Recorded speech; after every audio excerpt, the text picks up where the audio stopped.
एक चोर ने मंदिर से ठाकुर जी की मूर्ति चुरा ली।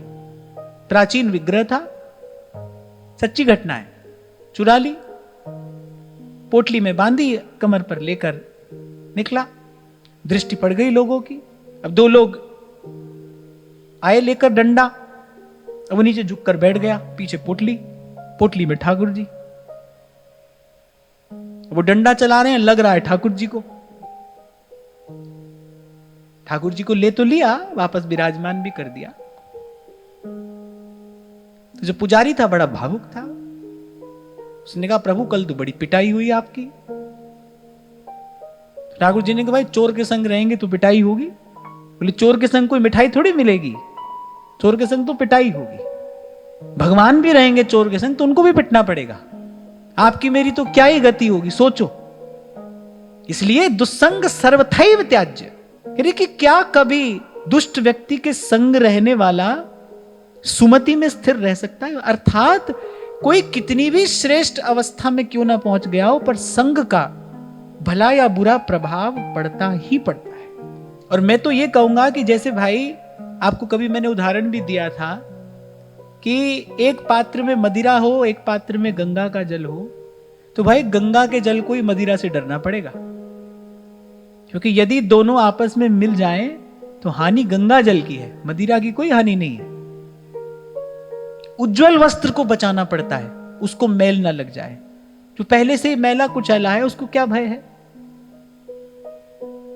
जो दिन रात संसार के व्यवहार में ही लिप्त है उसको संसार से भय नहीं है, पर जो भजन साधन में लगा है, जो अपने जीवन को साधने का प्रयास कर रहा है, उसको सावधान रहना पड़ेगा,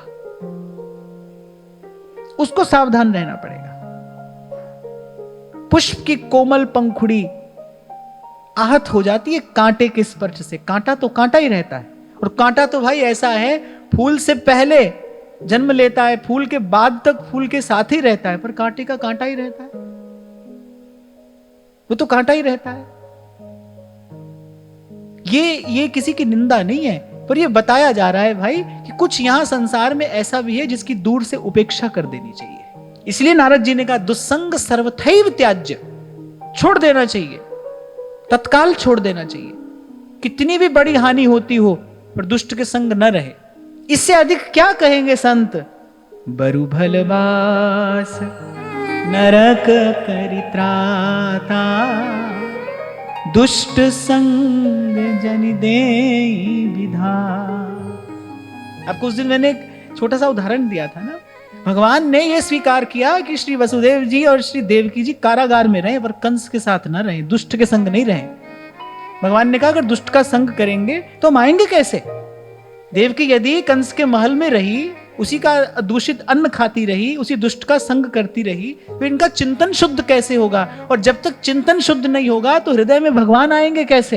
बोलिए पीड़ा सहे, ये स्वीकार है, अपार पीड़ा सही कारागार में, वो स्वीकार है, दुष्ट का संग ना हो। दुस्संग सर्वथैव त्याज्य, कितनी भी सुंदर मति क्यों ना हो, मलिन हो जाएगी दुष्ट के संग से। इसलिए भाई दूर से उसकी उपेक्षा कर दो। प्रभु से प्रार्थना करो कि दुष्ट संग जन देई विधाता। एक बात और भी मैंने इसके साथ कही थी, आपको स्मरण हो, सबसे बड़ा दुष्ट अपना मन है। इससे कैसे बच के भागोगे? इससे बचकर भाग नहीं सकते, अतः इसको तो सुधारना ही पड़ेगा। अब इस मन से तो बच के भाग नहीं सकते, इसकी उपेक्षा भी नहीं कर सकते, इसको तो सुधारना ही पड़ेगा।